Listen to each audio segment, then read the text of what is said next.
Hello friends, welcome to knowledge centre. അങ്ങനെ നമ്മൾ 6th basic സയൻസും സോഷ്യൽ സയൻസും ഒക്കെ കംപ്ലീറ്റ് ചെയ്തു അല്ലെ. ഇനി ഇന്ന് മുതൽ നമുക്ക് 8 പാർട്ട് 2 ടെക്സ്റ്റ് ബുക്ക് ഡിസ്കസ് ചെയ്യാം കേട്ടോ. അപ്പൊ 8 പാർട്ട് 2 സോഷ്യൽ സയൻസ് ആണ് ഇന്ന് നമ്മൾ നോക്കുന്നത്. 8ാമത്തെ ചാപ്റ്റർ ആണ് ദേശീയ പ്രസ്ഥാനവും കേരളവും. ഈ ഒരു ചാപ്റ്ററിന്ന് നമുക്ക് കേരള ഹിസ്റ്ററിന്ന് വരാൻ സാധ്യതയുള്ള ഒരുപാട് ഇമ്പോർട്ടന്റ് പോയിന്റ്സ് വരുന്ന ഒരു ചാപ്റ്റർ ആണ് കേട്ടോ. ഈ ഒരു ചാപ്റ്റർ ഇമ്പോർട്ടന്റ് ആണ്, വിട്ടുകളയരുത് കേട്ടോ.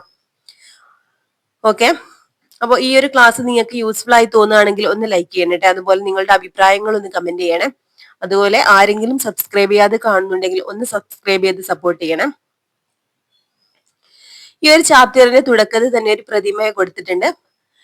തിരുവനന്തപുരത്ത് പാങ്ങോടുള്ള സൈനിക ക്യാമ്പിൽ സ്ഥാപിച്ചിരിക്കുന്ന ഒരു ധീരയോദ്ധാവിന്റെ പ്രതിമയാണ് ഈ ഒരു ചിത്രത്തിൽ നൽകിയിട്ടുള്ളത്. 1741 കുളച്ചിലിൽ വെച്ച് തിരുവിതാംകൂർ സേന ഡച്ചുകാരെ പരാജയപ്പെടുത്തിയതിന്റെ ഓർമ്മയ്ക്കായാണ് ഇത് സ്ഥാപിച്ചിട്ടുള്ളത്. അപ്പൊ വേലുത്തമ്പി ദളവയുടെ പ്രതിമയാണ് കേട്ടോ.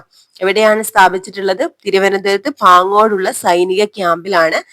ഇത് എന്തിന്റെ ഓർമ്മയ്ക്കായിട്ടാണ്? 1741 കുളച്ചിലിൽ വെച്ച് തിരുവിതാംകൂർ സേന ഡച്ചുകാരെ പരാജയപ്പെടുത്തിയതിന്റെ ഓർമ്മയ്ക്കായാണ് കേട്ടോ. 1741 കുളച്ചൽ യുദ്ധം നമുക്കറിയാം അല്ലെ. കുളച്ചൽ യുദ്ധത്തിൽ ആരാണ് പരാജയപ്പെടുന്നത്? ഡച്ചുകാരാണ്. തിരുവിതാംകൂർ സേന ഡച്ചുകാരെ പരാജയപ്പെടുത്തിയതിന്റെ ഓർമ്മയ്ക്കായാണ് കേട്ടോ ഇത് സ്ഥാപിച്ചിട്ടുള്ളത്. ഓക്കെ, യൂറോപ്യരുടെ ഇന്ത്യയിലേക്കുള്ള ആഗമനവും തദ്ദേശീയരുമായുള്ള ആദ്യകാല സംഘർഷങ്ങളും മുൻ അധ്യായങ്ങളിലൊക്കെ നമ്മൾ പഠിച്ചിട്ടുണ്ട് അല്ലെ. അപ്പൊ വ്യത്യസ്ത യൂറോപ്യൻ രാജ്യങ്ങളിൽ നിന്ന് കച്ചവടത്തിനായി കേരളത്തിൽ എത്തിയവർ നാട്ടുരാജ്യങ്ങൾ പിടിച്ചെടുത്ത് രാഷ്ട്രീയ അധികാരം സ്ഥാപിക്കാനാണ് ശ്രമിച്ചത്. കേരളത്തിൽ ആധിപത്യം ഉറപ്പിക്കാൻ യൂറോപ്യർക്കിടയിൽ നടന്ന മത്സരത്തിൽ മേൽക്കൈ ലഭിച്ചത് ബ്രിട്ടീഷുകാർക്കാണ്. യൂറോപ്യരുടെ ആഗമന കാലത്ത് കേരളത്തിൽ വിവിധ നാട്ടുരാജ്യങ്ങൾ ഉണ്ടായിരുന്നു. പിന്നീട് മലബാർ പ്രദേശം ഇംഗ്ലീഷ് ഈസ്റ്റ് ഇന്ത്യ കമ്പനിയുടെ നേരിട്ടുള്ള ഭരണത്തിന് കീഴിലും കൊച്ചി, തിരുവിതാംകൂർ എന്നീ നാട്ടുരാജ്യങ്ങൾ ബ്രിട്ടീഷ് മേൽക്കോയ്മ അംഗീകരിച്ചുകൊണ്ടുള്ള രാജഭരണത്തിന് കീഴിലുമാണ് നിലനിന്നിരുന്നത്. ഓക്കെ, അപ്പൊ എന്താണ്? യൂറോപ്യരുടെ ആഗമന കാലത്ത് എന്താണ്? കേരളത്തിൽ വിവിധ നാട്ടുരാജ്യങ്ങൾ ഉണ്ടായിരുന്നു എന്നാണ് പറയുന്നത്. പിന്നീട് എന്താണ്? മലബാർ, കൊച്ചി, തിരുവിതാംകൂർ ഇങ്ങനെ ആയിരുന്നു. ഇങ്ങനെ 3 പ്രദേശങ്ങളായിട്ടാണ് നമ്മുടെ കേരളം പിന്നെന്താണ് നിലവിലുണ്ടായിരുന്നത് അല്ലെ. പിന്നീട് മലബാർ പ്രദേശം എങ്ങനെയാണ്? ഇംഗ്ലീഷ് ഈസ്റ്റ് ഇന്ത്യ കമ്പനിയുടെ നേരിട്ടുള്ള ഭരണത്തിന് കീഴിലും കൊച്ചി, തിരുവിതാംകൂർ എന്നീ നാട്ടുരാജ്യങ്ങൾ ബ്രിട്ടീഷ് മേൽക്കോയ്മ അംഗീകരിച്ചുകൊണ്ടുള്ള രാജഭരണത്തിന് കീഴിലുമാണ് നിലനിന്നിരുന്നത്. അപ്പൊ നേരിട്ടുള്ള ബ്രിട്ടീഷ് ഭരണമല്ല കൊച്ചിയിലും തിരുവിതാംകൂറിലും നിലനിന്നിരുന്നത്. അവിടെ എന്താണ്? ബ്രിട്ടീഷ് മേൽക്കോയ്മ അംഗീകരിച്ചുകൊണ്ടുള്ള രാജഭരണം തന്നെ ആയിരുന്നു ഉണ്ടായിരുന്നത് കേട്ടോ. കേരളത്തിൽ ആരൊക്കെയാണ് ബ്രിട്ടീഷുകാരോട് ആദ്യം പോരാടിയത്? എന്തായിരുന്നു കാരണങ്ങൾ? അതിന്റെ അനന്തര ഫലങ്ങൾ എന്തൊക്കെയായിരുന്നു? ഇതൊക്കെയാണ് നമുക്ക് ഈ ഒരു ചാപ്റ്റർ പഠിക്കാനുള്ളത് കേട്ടോ. പടയൊരുക്കത്തിൻ കാഹളം മുഴങ്ങുന്നു. ഒട്ടും മറന്നില്ല ഞങ്ങളിന്നും നെടുംകോട്ടയം നാട്ടിലെ കേസരി വീരനെ, ഹൃദയത്തിലെ ചെഞ്ചോര നീരിൽ സ്വാതന്ത്ര്യ വിത്ത് മുളപ്പിച്ച കർഷക വീരനെ. സ്വാതന്ത്ര്യലബ്ധി തൻ ലഹരിയിൽ പാടെ മറന്നു മലയാളിയെങ്കിലും. പി കുഞ്ഞിരാമൻ നായരുടെ പുരളിമലയിലെ പൂമരങ്ങൾ എന്നുള്ള കൃതിയിലുള്ള കുറച്ച് വരികളാണ് കേട്ടോ. കേരളത്തിൽ ബ്രിട്ടീഷുകാർക്കെതിരെ പോരാടിയ കേരളവർമ്മ പഴശ്ശിരാജയെ കുറിച്ചാണ് ഇവിടെ പറഞ്ഞിട്ടുള്ളത്. വടക്കേ മലബാറിലെ കോട്ടയം രാജകുടുംബമായിരുന്നു കേരളവർമ്മ പഴശ്ശിരാജ. ഓക്കെ, വടക്കേ മലബാറിലെ കോട്ടയം രാജകുടുംബാംഗമായിരുന്നു കേട്ടോ കേരളവർമ്മ പഴശ്ശിരാജ. ആദ്യകാലത്ത് മൈസൂർ ഭരണാധികാരികൾക്കെതിരെ മലബാറിൽ അദ്ദേഹം ബ്രിട്ടീഷുകാരെ സഹായിച്ചിട്ടുണ്ട്. ഓരോ പോയിന്റ്സും നോട്ട് ചെയ്യട്ടോ. അപ്പൊ എന്താ പറഞ്ഞിട്ടുള്ളത്? ആദ്യകാലത്ത് എന്താണ്? മൈസൂർ ഭരണാധികാരികൾക്കെതിരെ മലബാറിൽ അദ്ദേഹം ബ്രിട്ടീഷുകാരെ സഹായിച്ചിരുന്നു. ഇതിന് പകരമായി കോട്ടയം പ്രദേശത്തെ നികുതി പിരിവിനുള്ള അധികാരം പഴശ്ശിക്ക് നൽകാമെന്നും വ്യവസ്ഥയുണ്ടാക്കി. എന്നാൽ ശ്രീരംഗപട്ടണം ഉടമ്പടി പ്രകാരം മലബാർ ഇംഗ്ലീഷ് ഈസ്റ്റ് ഇന്ത്യ കമ്പനിയുടെ അധീനതയിലായതോടെ സ്ഥിതി മാറി. കോട്ടയത്തെ നികുതി പിരിക്കാനുള്ള അധികാരം ബ്രിട്ടീഷുകാർ അവരോട് വിധേയത്വം പുലർത്തിയിരുന്ന പഴശ്ശിയുടെ അമ്മാവനായ കുറുമ്പ്രനാട് രാജാവ് വീരവർമ്മയാണ് ഏൽപ്പിച്ചത്.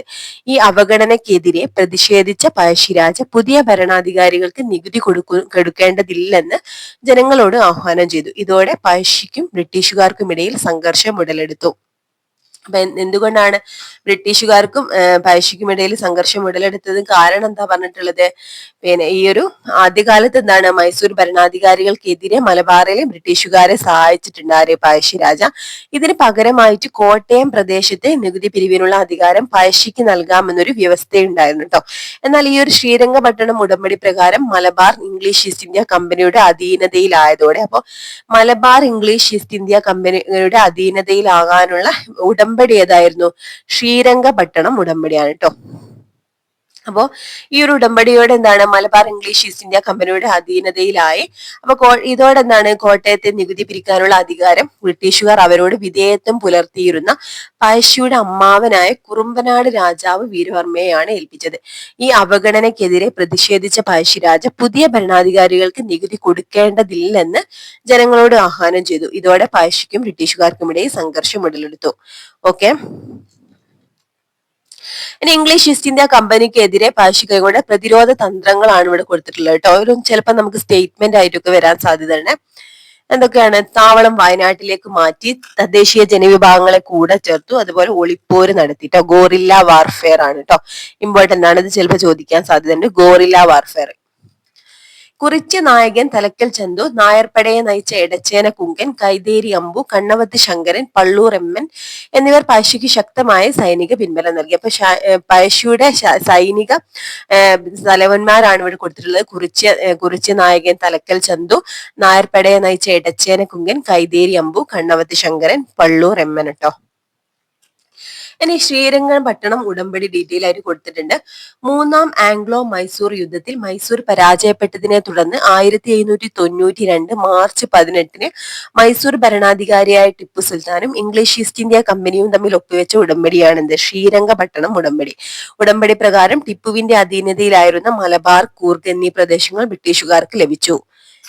അപ്പൊ എന്നാണ് ഈ വർഷം നോട്ട് ചെയ്യട്ടെ? 1792 മാർച്ച് 18 കേട്ടോ. 1792 മാർച്ച് 18 ശ്രീരംഗപട്ടണം ഉടമ്പടിയിൽ ഒപ്പുവെച്ചത്. ആരൊക്കെയാണ്? മൈസൂർ ഭരണാധികാരിയായ ടിപ്പു സുൽത്താനും ഇംഗ്ലീഷ് ഈസ്റ്റ് ഇന്ത്യ കമ്പനിയും തമ്മിൽ ഒപ്പുവെച്ച ഒരു ഉടമ്പടിയാണിത്. അപ്പൊ ഈ ഒരു ഉടമ്പടി പ്രകാരം മലബാർ, കൂർഗ് എന്നീ പ്രദേശങ്ങൾ ബ്രിട്ടീഷുകാർക്ക് ലഭിക്കുകയാണ് ചെയ്തത് കേട്ടോ. ഇനി വനങ്ങളും മലയിടുക്കുകളും നിറഞ്ഞ വയനാട്ടിൽ ജനങ്ങളുടെ പിന്തുണയോടെ പ്രതിരോധം തീർത്ത പഴശ്ശിയെ കീഴടക്കുക എളുപ്പമല്ലെന്ന് ബ്രിട്ടീഷുകാർ മനസ്സിലാക്കി. അദ്ദേഹത്തിനെതിരെ ബഹുവിധ നടപടികളാണ് അവർ കൈക്കൊണ്ടത്. അപ്പൊ ബ്രിട്ടീഷുകാര് പഴശ്ശിക്കെതിരെ കൈക്കൊണ്ട നടപടികളാണ് ഇവിടെ കൊടുത്തിട്ടുള്ളത്. തന്ത്രപ്രധാന സ്ഥലങ്ങളിൽ സൈനിക താവളങ്ങൾ ഒരുക്കി, പുതിയ റോഡുകളൊക്കെ നിർമ്മിച്ചു, വയനാട്ടിലേക്ക് അരി എത്തിക്കുന്നത് തടഞ്ഞു, കലാപത്തിൽ പങ്കെടുത്തവരെ പിടിച്ചു കൊടുക്കുന്നവർക്ക് പാരിതോഷികം പ്രഖ്യാപിച്ചു. അപ്പൊ ഇതൊക്കെ ഇമ്പോർട്ടന്റ് ആണ് കേട്ടോ, ഇത്രയും കാര്യങ്ങള്. ഇനി പഴശ്ശിക്കും സംഘത്തിനും ഇംഗ്ലീഷ് ഈസ്റ്റ് ഇന്ത്യ കമ്പനി വിലയിട്ടത് അന്നത്തെ എന്താണ്, പിന്നെ ഡോക്ടർ കെ എൻ കുറുപ്പിനെ പഴശ്ശി സമരങ്ങൾ എന്ന് പറഞ്ഞിട്ടുള്ള ഒരു ഇതിൽ കൊടുത്തിട്ടുള്ളതാണ് കേട്ടോ. ഓരോരുത്തരുടെയും പിടിച്ചു കൊടുത്താൽ എന്നുള്ള പാരിതോഷികത്തിന്റെ ലിസ്റ്റാണ് ഇവിടെ കൊടുത്തിട്ടുള്ളത്. കമ്പനി ഭരണത്തിന് പ്രതിസന്ധി ഉണ്ടാക്കിയ പഴശ്ശിയെ നേരിടാൻ പ്രഗത്ഭരായ സൈന്യാധിപരെ നിയോഗിച്ചെങ്കിലും ഫലമുണ്ടായില്ല. തലശ്ശേരിയിലെ സബ് കളക്ടറായി വന്ന തോമസ് ഹാർവേ ബാബർ പഴശ്ശിയുടെ ശക്തിയായിരുന്ന സേനാ നായകരെ വധിച്ചും താവളങ്ങൾ കണ്ടെത്തിയും പഴശ്ശിയെ കൂടുതൽ പ്രതിരോധത്തിലാക്കി. 1805 നവംബർ 30 കേട്ടോ. നവംബർ 30 വയനാട്ടിലെ മാവിലാന്തോട് എന്ന സ്ഥലത്ത് വെച്ച് കമ്പനി സൈന്യത്തോടുള്ള ഏറ്റുമുട്ടലിൽ അദ്ദേഹം വീരമൃത്യു വരിച്ചു. ഈ ഒരു ഡേറ്റ് ഇമ്പോർട്ടന്റ് ആണ്. എന്നാണ് നമ്മുടെ പഴശ്ശിരാജ വീരമൃത്യു വരിച്ചത്? 1805 നവംബർ 30 കേട്ടോ. ഓക്കെ, അപ്പൊ ഈ ഒരു പ്രതിമയോടാണ് പഴശ്ശിയുടെ മാവിലാന്തോടുള്ള പ്രതിമയാണ് കേട്ടോ.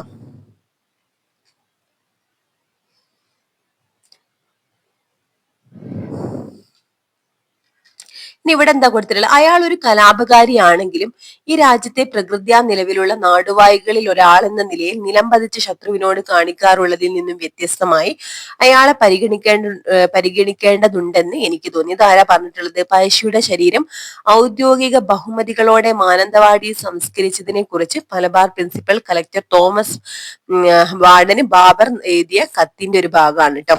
31 ഈ ഒരു കത്ത് എഴുതിയിട്ടുള്ളത്. വിളംബര ഘോഷം മുഴക്കിയ ദളവ. 18-ാം നൂറ്റാണ്ടിൽ ആറ്റിങ്ങലിൽ നടന്ന ബ്രിട്ടീഷ് വിരുദ്ധ സമരവും കുളച്ചൽ തുറമുഖത്ത് വെച്ച് ഡച്ചുകാർ പരാജയപ്പെടുന്നതും മുൻഭാഗങ്ങൾ നമ്മൾ ചർച്ച ചെയ്തിട്ടുണ്ട്. തിരുവിതാംകൂർ ചരിത്രത്തിലെ നിർണായകമായ 2 സംഭവങ്ങൾക്ക് ശേഷം ബ്രിട്ടീഷുകാർക്കെതിരെ നടന്ന മറ്റൊരു ചെറുത്തുനിൽപ്പാണ് ഇവിടെ പറയാൻ പോകുന്നത് കേട്ടോ. ആറ്റിങ്ങൽ കലാപത്തിനും കുളച്ചൽ യുദ്ധത്തിനും ശേഷമുള്ള മറ്റൊരു ചെറുത്തുനിൽപ്പിനെ പറ്റിയാണ് പറയുന്നത്. തിരുവിതാംകൂർ ഭരിച്ചിരുന്ന ബാലരാമവർമ്മ മഹാരാജാവിന്റെ ദളവാത അഥവാ പ്രധാനമന്ത്രി ആയിരുന്നു വേലുത്തമ്പി. ഇപ്പൊ വേലുത്തമ്പി ആരുടെ കാലത്തുള്ള ദളവയായിരുന്നു? ബാലരാമവർമ്മ കേട്ടോ. തിരുവിതാംകൂർ ഭരിച്ചിരുന്ന ബാലരാമവർമ്മയുടെ പ്രധാനമന്ത്രിയായിരുന്നു അല്ലെങ്കിൽ ദളവയായിരുന്നു വേലുത്തമ്പി. 1805 ഇംഗ്ലീഷ് ഈസ്റ്റ് ഇന്ത്യ കമ്പനിയും തിരുവിതാംകൂർ രാജാവും തമ്മിൽ ഒപ്പിട്ട ഒരു കരാറിലൂടെ തിരുവിതാംകൂറിന്റെ രാഷ്ട്രീയ സ്വാതന്ത്ര്യം ഇല്ലാതാവുകയും ഭരണം ബ്രിട്ടീഷ് റെസിഡന്റായ മെക്കാളയുടെയും നിയന്ത്രണത്തിലാവുകയും ചെയ്തു.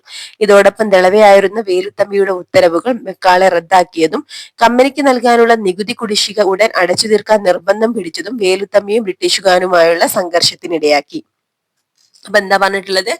1805 ഇംഗ്ലീഷ് ഈസ്റ്റ് ഇന്ത്യ കമ്പനിയും തിരുവിതാംകൂറും തമ്മിൽ ഒപ്പിട്ടൊരു കരാറിലൂടെ തിരുവിതാംകൂറിന്റെ രാഷ്ട്രീയ സ്വാതന്ത്ര്യം ഇല്ലാതാവുകയും ഭരണം ബ്രിട്ടീഷ് റെസിഡന്റായ മെക്കാളയുടെ നിയന്ത്രണത്തിലാവുകയും ചെയ്തു കേട്ടോ. ഇതിനെതിരെയാണ് വേലുത്തമ്പി ദളവ പ്രതിഷേധം തുടങ്ങിയത് കേട്ടോ, ബ്രിട്ടീഷുകാർക്കെതിരെ. കൊച്ചിയിൽ പ്രധാനമന്ത്രിയായ പാലിയത്തച്ഛനും മെക്കാളയിൽ നിന്ന് സമാനമായ അനുഭവം നേരിട്ടു. അപ്പൊ ഇതേ കാലഘട്ടത്തിൽ കൊച്ചിയിലെ പ്രധാനമന്ത്രിയായിരുന്നു പാലിയത്തച്ഛൻ കേട്ടോ. മെക്കാളയിൽ നിന്ന് ഈ ഒരു സമാനമായ അനുഭവം നേരിട്ടു. വേലുത്തമ്പി പാലിയത്തച്ഛനുമായി രഹസ്യധാരണയിൽ ഏർപ്പെടുകയും തിരുവിതാംകൂറിന്റെയും കൊച്ചിയുടെയും സംയുക്ത സൈന്യം കൊച്ചിയിലെ മെക്കാളയുടെ ക്യാമ്പ് ആക്രമിക്കുകയും ചെയ്തു. എന്നാൽ ആക്രമണത്തിൽ നിന്ന് മെക്കാളെ രക്ഷപ്പെടുകയാണ് ഉണ്ടായിട്ടുള്ളത് കേട്ടോ.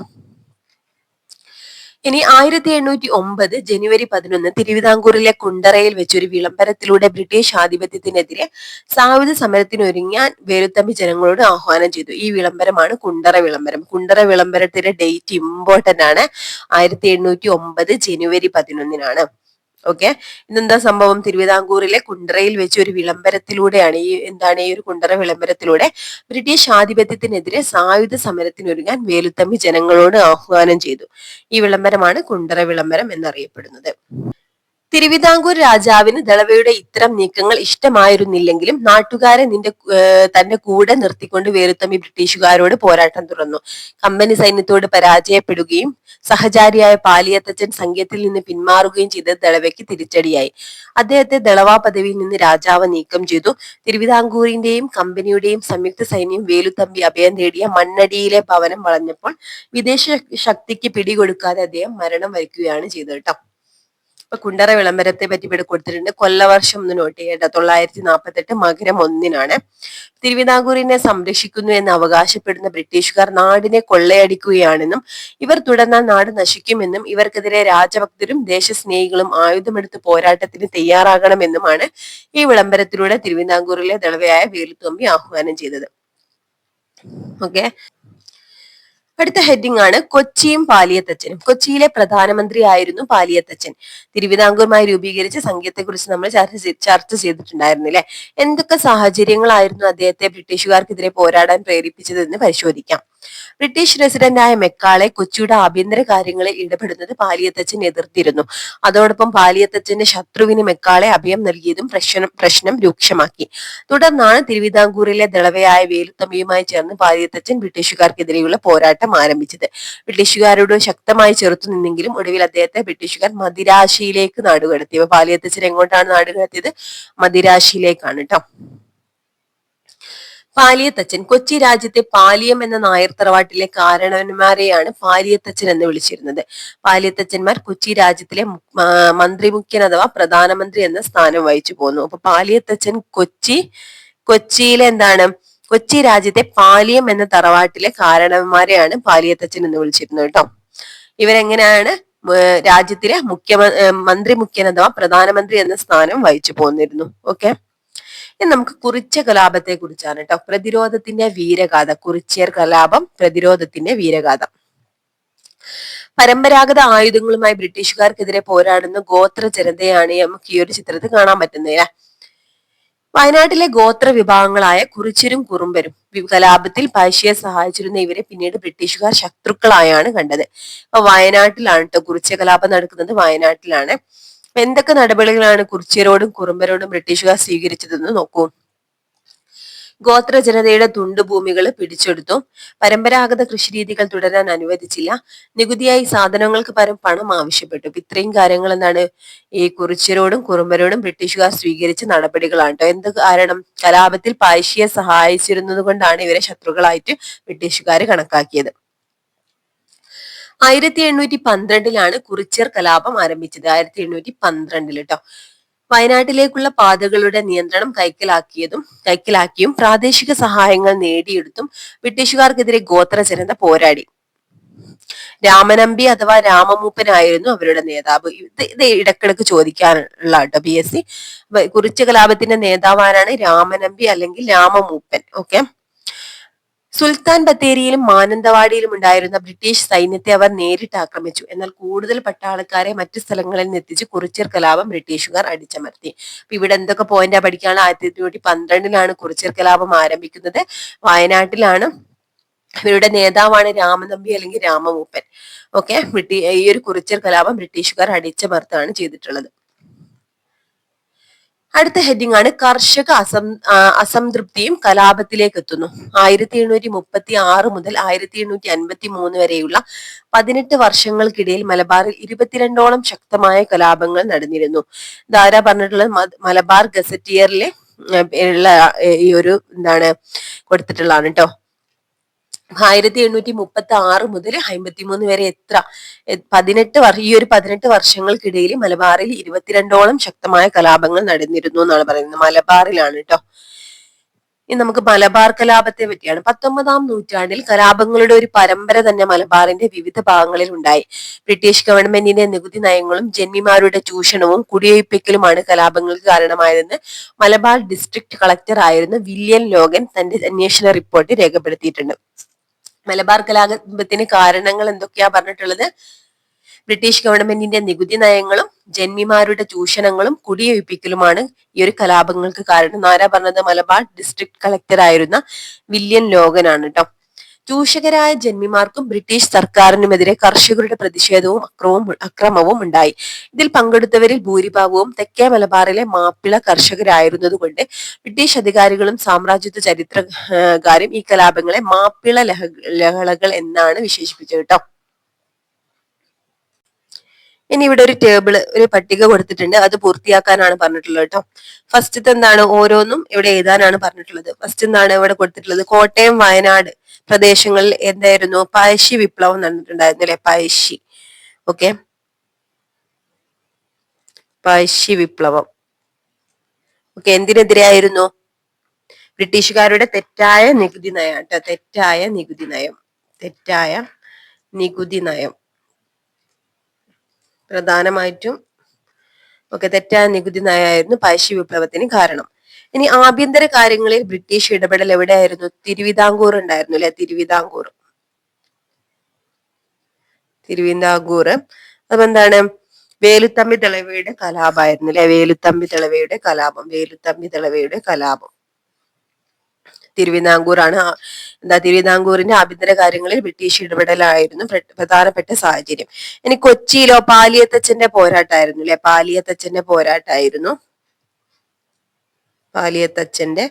പോരാട്ടം കൊച്ചിയിലാണ് നടന്നിട്ടുള്ളത്. എന്താണ്? ബ്രിട്ടീഷുകാരുടെ ആധിപത്യത്തിനെതിരെ തന്നെയാണ് അല്ലെ? ഈ ഒരു കാര്യം തന്നെ ആയിരുന്നു. തിരുവിതാംകൂറിലെ സാഹചര്യം തന്നെയായിരുന്നു കൊച്ചിയിലുണ്ടായിരുന്നത്. കൊച്ചിയിലെ ആഭ്യന്തര കാര്യങ്ങളിൽ ബ്രിട്ടീഷ് ഇടപെട്ടതിനെ തുടർന്നാണ്. കുറിച്യർ കലാപം വയനാട്ടിലാണ് അല്ലെ? വയനാടാണ്. എന്തായിരുന്നു കാരണം? വർദ്ധിച്ച നികുതിയും ഗോത്രവർഗക്കാരോടുള്ള ചൂഷണമാണ് അല്ലെ? നികുതി വർധനവും അതുപോലെ ഗോത്രവർഗക്കാരോടുള്ള ചൂഷണം, അതായത് കുറിച്യർ, കുറുമ്പർ എന്നിവർക്കെതിരെയുള്ള ചൂഷണവും. പിന്നെ അതായത് മലബാർ കലാപമാണ്.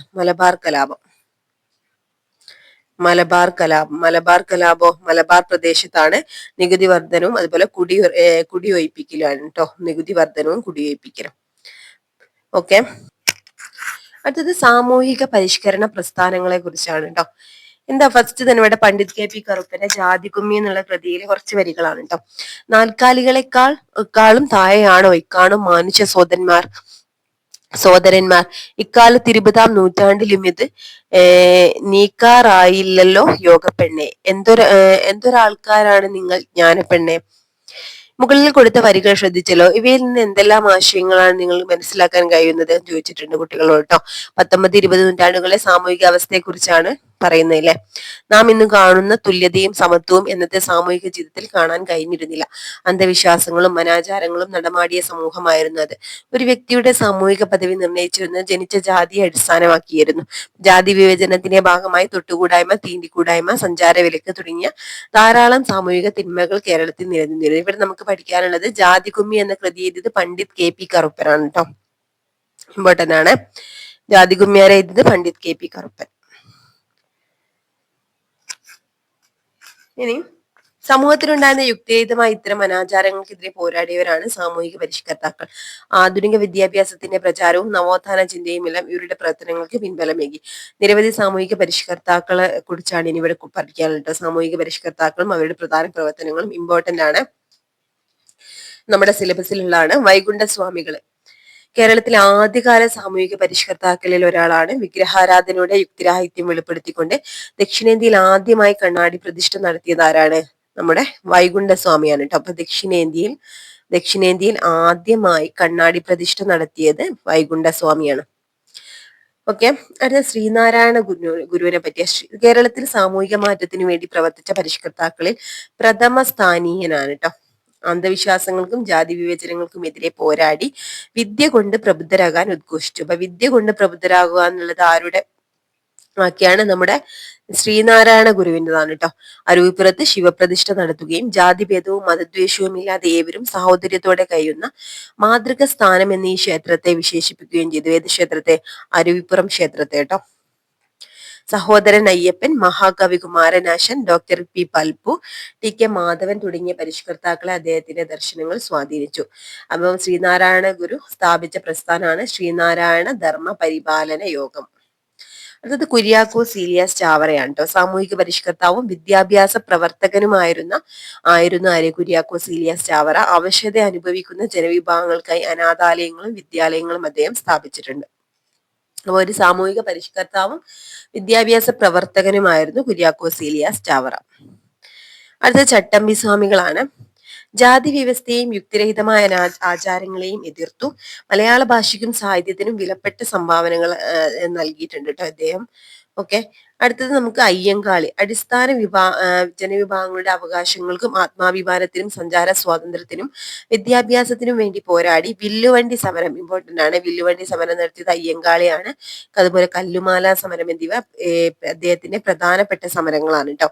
അയ്യങ്കാളി സ്ഥാപിച്ചിട്ടുള്ള പ്രസ്ഥാനമാണ് സാധുജന പരിപാലന സംഘം. അടുത്തത് വക്കം അബ്ദുൽ ഖാദർ മൗലവിയാണ്. ഇതൊക്കെ ഇമ്പോർട്ടന്റ് ആണ് കേട്ടോ. മുസ്ലിം സമുദായത്തിന്റെ സാംസ്കാരിക നവോത്ഥാനത്തിന് വേണ്ടി പ്രവർത്തിച്ചു. രാജവാഴ്ചയുടെ പൊള്ളത്തരങ്ങൾ വെളിച്ചത്ത് കൊണ്ടുവരാൻ സ്വദേശാഭിമാനി പത്രം സ്ഥാപിച്ചു. അപ്പൊ സ്വദേശാഭിമാനി പത്രം സ്ഥാപിച്ചത് ആരാന്ന് ചോദിച്ചത് ആരാണ്? വക്കം അബ്ദുൽ ഖാദർ മൗലവിയാണ് കേട്ടോ. ഇനി അടുത്ത ക്വസ്റ്റ്യൻ എന്താണ്? തിരുവിതാംകൂർ മുസ്ലിം മഹാജനസഭ രൂപീകരിച്ചതും വക്കം അബ്ദുൽ ഖാദർ മൗലവിയാണ്. അപ്പൊ രണ്ട് കാര്യങ്ങളാണ്, സ്വദേശാഭിമാനി പത്രം സ്ഥാപിച്ചു, അതുപോലെ തിരുവിതാംകൂർ മുസ്ലിം മഹാജനസഭ, വക്കം അബ്ദുൽ ഖാദർ മൗലവി. ഇനി മന്നത്ത് പത്മനാഭനാണ്. നായർ സമുദായത്തിന്റെ സാമൂഹിക മുന്നേറ്റത്തിനും വിദ്യാഭ്യാസ പുരോഗതിക്കും വേണ്ടി പ്രവർത്തിച്ചു. കേരളത്തിൽ പൗരാവകാശങ്ങൾ നേടിയെടുക്കുന്നതിന് വേണ്ടിയുള്ള സമരങ്ങൾ നയിച്ചു. അപ്പൊ നായർ സർവീസ് സൊസൈറ്റി ഈ മന്നത്ത് പത്മനാഭൻ സ്ഥാപിച്ച പ്രസ്ഥാനമാണ് നായർ സർവീസ് സൊസൈറ്റി. അടുത്തത് പൊയ്കയിൽ യോഹന്നാനാണ് കേട്ടോ. ജാതീയത, അടിമത്തം തുടങ്ങിയ സാമൂഹിക തിന്മകൾക്കെതിരെ പോരാടി ഇദ്ദേഹം സ്ഥാപിച്ച പ്രസ്ഥാനം പ്രത്യക്ഷ രക്ഷാ ദേവസഭ. എന്താണ്? പ്രീവിയസ് ക്വസ്റ്റ്യൻ ആണ് കേട്ടോ, ഒരുപാട് വട്ടം ചോദിച്ചിട്ടുണ്ട്. പ്രത്യക്ഷ രക്ഷാ ദേവസഭ സ്ഥാപിച്ചത് ആരാണ്? പൊയ്കയിൽ യോഹന്നാൻ. ഇനി പണ്ഡിറ്റ് കെ പി കറുപ്പൻ, കവിയും നാടകൃത്തുമായ അദ്ദേഹം പിന്നോക്ക വിഭാഗങ്ങളുടെ ഉന്നമനത്തിന് വേണ്ടി പ്രവർത്തിച്ചു. അരയ സമാജമാണ് പണ്ഡിറ്റ് കെ പി കറുപ്പൻ സ്ഥാപിച്ച പ്രസ്ഥാനമാണ് അരയ സമാജം. അടുത്തത് വി ടി ഭട്ടതിരിപ്പാടാണ് കേട്ടോ. നമ്പൂതിരി സമുദായ പരിഷ്കർത്താവ്, സാമൂഹിക പ്രവർത്തകൻ, എഴുത്തുകാരൻ എന്നീ നിലകളിൽ അറിയപ്പെട്ടു. അടുക്കളയിൽ നിന്ന് അരങ്ങത്തേക്ക് നാടകം പ്രസിദ്ധമായ നാടകം ഇദ്ദേഹം രചിച്ചതാണ് കേട്ടോ. അടുക്കളയിൽ നിന്ന് അരങ്ങത്തേക്ക് രചിച്ചത് വി ടി ഭട്ടതിരിപ്പാടാണ്. ഇദ്ദേഹം സ്ഥാപിച്ച പ്രസ്ഥാനമാണ് യോഗക്ഷേമ സഭ. യോഗക്ഷേമ സഭ സ്ഥാപിച്ചത് വി ടി ഭട്ടതിരിപ്പാടാണ് കേട്ടോ. അടുത്തത് വാഗ്ഭടാനന്ദനാണ്. യുക്തിയിൽ അധിഷ്ഠിതമായ വിമർശന ചിന്തയെ പ്രോത്സാഹിപ്പിച്ചു. ആചാരങ്ങളെ കാലത്തിനനുസരിച്ച് പരിഷ്കരിക്കാൻ ശ്രമിച്ചു. പ്രസ്ഥാനം ആത്മവിദ്യാസംഘം എന്ന പ്രസ്ഥാനം സ്ഥാപിച്ചത് വാഗ്ഭടാനന്ദനാണ് കേട്ടോ. അപ്പൊ ഇത്രയും കാര്യങ്ങൾ ഇമ്പോർട്ടന്റ് ആണ്. ചിലപ്പോ എന്താണ് ഒരു ക്വസ്റ്റ്യനിൽ തന്നെ യോജിപ്പിക്കാനുള്ള ക്വസ്റ്റ്യൻസ് ഉണ്ടാവാറുണ്ട് കേട്ടോ. ഓരോരുത്തരുടെ പേരും അവരുടെ പ്രസ്ഥാനങ്ങളും തമ്മിൽ കണക്ട് ചെയ്യാനായിട്ട്. ഇവരെ കൂടാതെ നിരവധി സാമൂഹിക പരിഷ്കർത്താക്കൾ കേരളത്തിലുണ്ടായിട്ടുണ്ട്. ദാക്ഷായണി വേലായുധൻ, പാർവതി നെന്മണിമംഗലം, ആര്യാപ്പള്ളം, കാളിക്കുട്ടി ആശാത്തി തുടങ്ങിയവർ സ്ത്രീകളുടെ സാമൂഹിക ഉന്നമനത്തിന് വേണ്ടി പ്രവർത്തിച്ചവരാണ്. സാമൂഹിക പരിഷ്കർത്താക്കളുടെ പ്രവർത്തനങ്ങൾ സാമൂഹികമായി പിന്നോക്കം നിൽക്കുന്നവരുടെയും സ്ത്രീകളുടെയും അവകാശങ്ങൾക്കും വിദ്യാഭ്യാസ പുരോഗതിക്കും കാരണമായി. സാമൂഹിക നീതിയിൽ അധിഷ്ഠിതമായ ഒരു പുതിയ സമൂഹത്തെ സൃഷ്ടിക്കാനും കേരളത്തിലെ നവോത്ഥാന കാലഘട്ടത്തെ അടയാളപ്പെടുത്താനും സാമൂഹിക പരിഷ്കർത്താക്കൾക്ക് കഴിഞ്ഞു. അടുത്ത ഹെഡിങ് നോക്കാം, പൗരസ്വാതന്ത്ര്യത്തിന് വേണ്ടിയുള്ള പോരാട്ടങ്ങൾ. അത് ആദ്യം തന്നെ മേൽമുണ്ട് സമരമാണ് കൊടുത്തിട്ടുള്ളത് കേട്ടോ. എല്ലാ മതത്തിലുള്ള ചാന്നാട്ടികളും കട്ടിശീല കൊണ്ട് ഉടുത്ത് കെട്ടിക്കൊള്ളുകയോ മേൽജാതിയിലുള്ള സ്ത്രീകളെ പോലെ അല്ലാതെ മറ്റു ഏത് വിധത്തിലെങ്കിലും മാറുമറച്ചു കൊള്ളുകയോ ചെയ്യുന്നതിന് വിരോധം ഇല്ലായ്ക കൊണ്ടു വിവരം സകലമാന പേരും അറിഞ്ഞു നടന്നുകൊള്ളുകയും വേണം. ഇതെന്താണ്? സ്ത്രീകൾക്ക് മേൽവസ്ത്രം ധരിക്കാൻ അവകാശം നൽകിക്കൊണ്ട് തിരുവിതാംകൂർ മഹാരാജാവായ ഉത്രം തിരുനാൾ മാർത്താണ്ഡവർമ്മ പുറപ്പെടുവിച്ച വിളംബരത്തിന്റെ ഒരു ഭാഗമാണ് കേട്ടോ. അപ്പൊ വസ്ത്രം ധരിക്കാൻ അനുവാദം നൽകിക്കൊണ്ട് ആരാണ് വിളംബരം പുറപ്പെടുവിച്ചത്? ഉത്രം തിരുനാൾ മാർത്താണ്ഡവർമ്മ. ഉത്രം തിരുനാൾ മാർത്താണ്ഡവർമ്മ. ഓക്കെ. ഈ വിളംബരത്തിന് കാരണമായ മേൽമുണ്ട് സമരത്തെക്കുറിച്ച് നമ്മൾ കഴിഞ്ഞ ക്ലാസ്സിലൊക്കെ പഠിച്ചിട്ടുണ്ട്. ഇനി തെക്കൻ തിരുവിതാംകൂറിലെ ചാന്നാർ സമുദായത്തിലെ സ്ത്രീകൾക്ക് ഉയർന്ന വിഭാഗം എന്ന് കരുതപ്പെട്ടിരുന്ന സ്ത്രീകളെ പോലെ മേൽവസ്ത്രം ധരിക്കാനുള്ള അവകാശം ഉണ്ടായിരുന്നില്ല. ക്രിസ്ത്യൻ മിഷനറിമാരുടെ പിന്തുണയോടെ പൊതുസ്ഥലങ്ങളിൽ മേൽമുണ്ട് ധരിച്ച് പ്രത്യക്ഷപ്പെട്ട ചാന്നാർ സ്ത്രീകളെ ഉയർന്ന വിഭാഗം എന്ന് കരുതപ്പെട്ടവരെ ആക്രമിക്കുകയും അവരുടെ മേൽമുണ്ട് വലിച്ചു കീറുകയൊക്കെ ചെയ്തു. തുടർന്ന് തെക്കൻ തിരുവിതാംകൂറിലെ പലയിടങ്ങളിലും കലാപം പൊട്ടിപ്പുറപ്പെട്ടു. 1859 ജൂലൈ 26 ചാന്നാർ സ്ത്രീകൾക്ക് മാറുമറയ്ക്കുന്നതിനുള്ള നിയന്ത്രണങ്ങൾ ഒഴിവാക്കിക്കൊണ്ട് തിരുവിതാംകൂർ മഹാരാജാവ് കൽപ്പന പുറപ്പെടുവിച്ചു. ഈ ഒരു ഡേറ്റ് ഇമ്പോർട്ടന്റ് ആണ് കേട്ടോ. 1859 ജൂലൈ 26. ഈ ഒരു ഡേറ്റിനാണ് എന്ത്? ചാന്നാർ സ്ത്രീകൾക്ക് മാറുമറയ്ക്കുന്നതിനുള്ള നിയന്ത്രണങ്ങൾ ഒഴിവാക്കിക്കൊണ്ട് തിരുവിതാംകൂർ മഹാരാജാവ് കൽപ്പന പുറപ്പെടുവിച്ചത്. ആരാണ്? ഉത്രം തിരുനാൾ മാർത്താണ്ഡവർമ്മ. ഇനി വൈക്കം സത്യാഗ്രഹത്തെ കുറിച്ചാണ്. അയിത്ത ജാതിക്കാർ ഇതിനപ്പുറം പ്രവേശിക്കാൻ പാടില്ല. വൈക്കം ക്ഷേത്രത്തിന് 100 മീറ്റർ അകലെ സ്ഥാപിച്ചിരുന്ന ഒരു ബോർഡിലാണ് ഇങ്ങനെ എഴുതിയിരുന്നത്: ദേശീയ പ്രസ്ഥാനം ശക്തമാകുന്ന വേളയിൽ സഞ്ചാര സ്വാതന്ത്ര്യത്തിനു വേണ്ടി കേരളത്തിൽ നടന്ന പ്രധാന സമരമാണ് വൈക്കം സത്യാഗ്രഹം. വൈക്കം ക്ഷേത്രത്തിന് ചുറ്റുമുള്ള റോഡിലൂടെ താഴ്ന്നു നിന്ന് ഗണിക്കപ്പെട്ടിരുന്ന ജനവിഭാഗങ്ങളെ സഞ്ചരിക്കാൻ അനുവദിച്ചിരുന്നില്ല. ഈ വിവേചനത്തിനെതിരെ 1924 മാർച്ച് 30 സത്യാഗ്രഹം ആരംഭിച്ചു. അപ്പോൾ എന്നാണ് ഈ ഒരു വൈക്കം സത്യാഗ്രഹം ആരംഭിച്ചത്? 1924 മാർച്ച് 30 കേട്ടോ. T K Madhavan, K Kelappan, K P Kesava Menon തുടങ്ങിയവരാണ് ഈ സത്യാഗ്രഹം നയിച്ചത്. ഇമ്പോർട്ടന്റ് ആണ്. T K Madhavan, K Kelappan, K P Kesava Menon Vaikom സത്യാഗ്രഹം നയിച്ചവരാണ് കേട്ടോ. ദേശീയ ശ്രദ്ധയെ ആകർഷിച്ച വൈക്കം സത്യാഗ്രഹം മഹാത്മാഗാന്ധിയുടെ മധ്യസ്ഥതയിലാണ് അവസാനിപ്പിച്ചത്. 1925 നവംബർ 23 ക്ഷേത്രത്തിന്റെ 3 വശങ്ങളിൽ കൂടിയുള്ള റോഡുകൾ കിഴക്കേ നടയിലേക്കുള്ള 2 പാതകളും വഴി ഹിന്ദുമതത്തിലെ എല്ലാ വിഭാഗങ്ങൾക്കും തുറന്നു കൊടുക്കപ്പെട്ടു. 1924 മാർച്ച് 30 ആരംഭിച്ചിട്ട് 1925 നവംബർ 23 അവസാനിക്കുന്നത് കേട്ടോ. ഇനി സവർണ ജാഥ. വൈക്കം സത്യാഗ്രഹത്തോടുള്ള ഐക്യദാർഢ്യം പ്രകടിപ്പിക്കുന്നതിന് വേണ്ടി മന്നത്ത് പത്മനാഭന്റെ നേതൃത്വത്തിൽ വൈക്കത്ത് നിന്ന് തിരുവനന്തപുരത്തേക്ക് ജാഥ സംഘടിപ്പിച്ചു. ഇത് സവർണ ജാഥ എന്നറിയപ്പെടുന്നു. അപ്പൊ വൈക്കം സത്യാഗ്രഹത്തോടുള്ള ഐക്യദാർഢ്യം പ്രകടിപ്പിച്ചുകൊണ്ടാണ് കേട്ടോ മന്നത്ത് പത്മനാഭന്റെ നേതൃത്വത്തിലാണ് സവർണ ജാഥ നയിച്ചിട്ടുള്ളത്. എവിടെ മുതൽ എവിടം വരെയാണ്? വൈക്കത്ത് നിന്നും തിരുവനന്തപുരത്തേക്കാണ് ഈ ഒരു ജാഥ സംഘടിപ്പിച്ചത്. ആരൊക്കെയാണ് വൈക്കം സത്യാഗ്രഹത്തിന് നേതൃത്വം നൽകിയത്? T K Madhavan, K Kelappan, K P കേശവമേനോനാണ് കേട്ടോ. ഇമ്പോർട്ടന്റ് ആണ്. ഡേറ്റ് ഒക്കെ ഇമ്പോർട്ടന്റ് ആണ്. അടുത്തത് ഗുരുവായൂർ സത്യാഗ്രഹം. ഹിന്ദുമതത്തിലെ എല്ലാ വിഭാഗം ജനങ്ങൾക്കും ഗുരുവായൂർ ക്ഷേത്രത്തിൽ പ്രവേശനം അനുവദിക്കണമെന്ന് ആവശ്യപ്പെട്ട് നടന്ന പ്രക്ഷോഭമാണ് ഗുരുവായൂർ സത്യാഗ്രഹം. അപ്പൊ വൈക്കം സത്യാഗ്രഹം എന്തായിരുന്നു? ക്ഷേത്രപ്രവേശനത്തിനല്ലായിരുന്നു അല്ലെ.